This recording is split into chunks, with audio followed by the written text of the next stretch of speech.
morning. It's Tuesday and markets are awaiting. Here's the breakdown. U.S. markets closed mixed yesterday. The Nasdaq and S&P up, the Russell and the Dow down. The dollar is steady for the moment ahead of a slew of data coming in this afternoon from 12:30 GMT onwards. That'll include retail, inflation, industry, manufacturing, among others, but all this is just a prequel to tomorrow's Fed meeting, which will decide if rising inflation justifies tapering off the current rate of bond buying. Reuters this morning reports that JPMorgan head Jamie Dimon is holding on to a $500 billion in cash for when the forex markets wake up. Meanwhile, the Canadian dollar is ignoring yesterday's 2% contraction in April's manufacturing sales. Europe was all green yesterday except the DAX, which lost 0.13%. Industrial production in the EU was up a stunning 39% year-on-year this past April.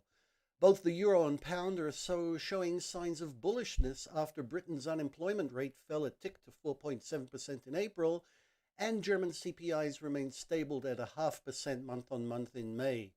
Good news finally for the aircraft industry as Europe and the US hammer out details on ending subsidies to Airbus and Boeing. Financial Times expect the topic to be hot on Biden's itinerary as he meets EU leaders in Brussels this week. The Euro-USD is showing optimism after Monday's dead cat bouncing off of 120.94. And although the RSI shied away from overbought, we've broken above our quite narrow upper band ever so slightly. And for now, we're riding it up. Still ahead, consumer inflation from France and Italy, the zone's trade balance in about an hour, and some words from Governor Bailey at noon.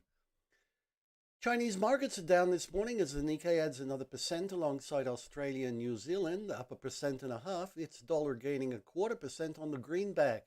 Reuters reports that Japan just missed entering another recession as the nation's economy grew by an annualized 0.5%. Meanwhile, the Australian dollar remains impervious to overnight house price data, which missed expectations with a 5.4% quarterly increase.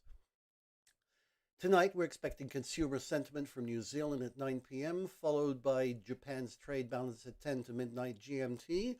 Then at 2 a.m., China will be reporting on unemployment. Oil continues up on both sides of the Atlantic as talks between Iran and the U.S. on re-entering nuclear agreements founder on. Bitcoin is holding on to gains and resting above the 40K mark for the moment, while gold has finally taken a stand, hitting $18.50 yesterday before recovering another $20 on the ounce. At the moment, we have a neutral but positive RSI and a MACD that's flirting with its signal after crossing above early this morning. Resistance is at 1867 with our next target at 1882 if that breaks. The daily chart is a bit less positive. Here we have our MACD still below its signal. Both it and the RSI are bearish, and we have a pretty clear trend reversal. Support at 1860 is several months old, and that target below at 1830. It's all up to the Fed, as the saying goes. In corporate news, Disney is discovering the wonders of advertising. Their CEO is saying that 40% of revenue is coming in from streaming and digital services. And AMD continues up despite the lag in other so-called meme stocks. This after AMD peaked on Twitter yesterday, AMD Day. MarketWatch's Mark DeComber says that the company may have a hard time matching its current valuation come next earnings day.